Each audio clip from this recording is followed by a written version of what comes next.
Hey, so on Wednesday, October 2nd, 2019, Amber Guyger was sentenced to 10 years in prison after murdering Botham Jean in his own home. So after she was sentenced, Botham Jean's younger brother went over and hugged her and basically said that, I forgive you, please give your life to Jesus Christ. So Botham's younger brother, Brant, went over and hugged Amber after the sentencing, and then later on, Judge Tammy Kemp went over and hugged her as well. So there have been lots of pictures of these incidents being shown all on the internet, and the reaction has been huge. So I wanted to talk about the way the media has been spinning this tale, and it has been about praising Botham's younger brother Brant for saying, oh, I forgive you, and just this is my religion and accept Jesus Christ. The way the media has run with this is an incredible act of forgiveness. This is so beautiful. And so in situations like this, when it comes to Black death or when it comes to heinous things done to Black people, the media is so quick to snatch up these stories, to snatch up these sound bites and blast them everywhere and applaud these acts of forgiveness, these acts that show Black people being the bigger person and taking the higher road, right? And what that does is it creates this dichotomy where that kind of person, that kind of Black person is seen as acceptable in the way that all Black people should respond and should be. And anything else outside of what you consider forgiveness, you consider taking the high road,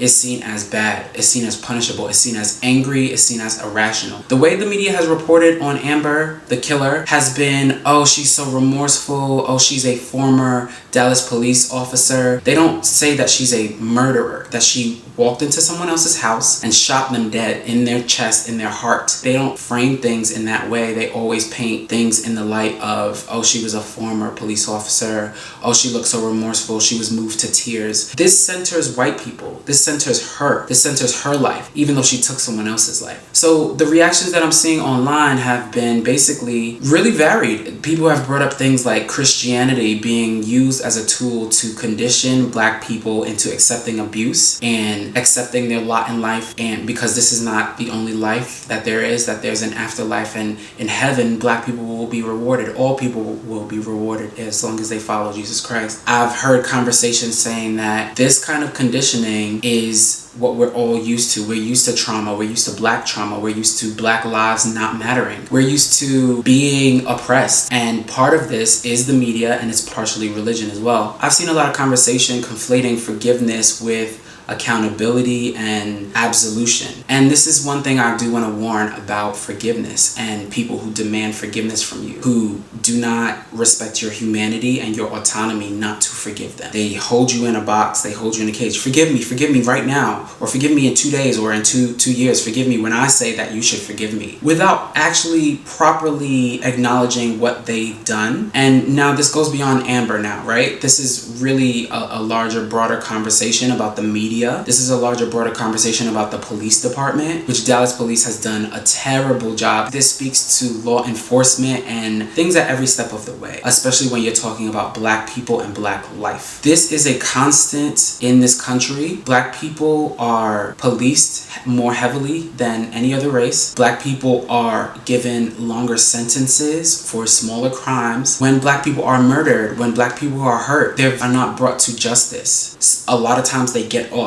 especially in the realms of police. This is not just one incident. This happens all the time. This one just happened to get attention in the press. And I don't normally talk about current events, as you guys know, on this channel. I stay out of that stuff, right? But the word forgiveness kept coming up. I've seen what has been happening for a very long time, which is Black people are expected to always take the high road, even though we are constantly doubted, even though at every step of the way we are facing violence, we are not treated as equals or as human beings, and we are automatically demanded that we must forgive, that we must take the high road, that we must act this way, that we must stay in this box. And these are symptoms of an abuser. If I laid all of the things that have happened to Black people and all of the wrongs that have been done by the justice system, and I just made it into a person, if I made a metaphor and talked about the traits of a person, you would say, this is an abusive relationship. This is an abusive person. And I would say, yeah, I know, but it's not a person, is it? is much larger. It's a worldview of black people. It's in every single country where there are black people, where there are people who are darker. The darker you are, the worse you're treated. If you're black, you are treated worse than even a darker person of another race. And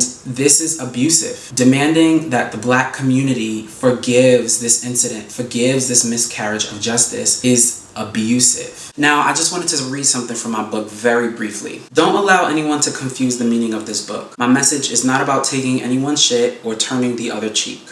My message is that you are a powerful, wonderful, and potentially limitless being that can benefit from forgiveness. Remember, forgiveness does not always mean reconciliation. Sometimes it means clearly expressing your needs and challenging the other party to meet them.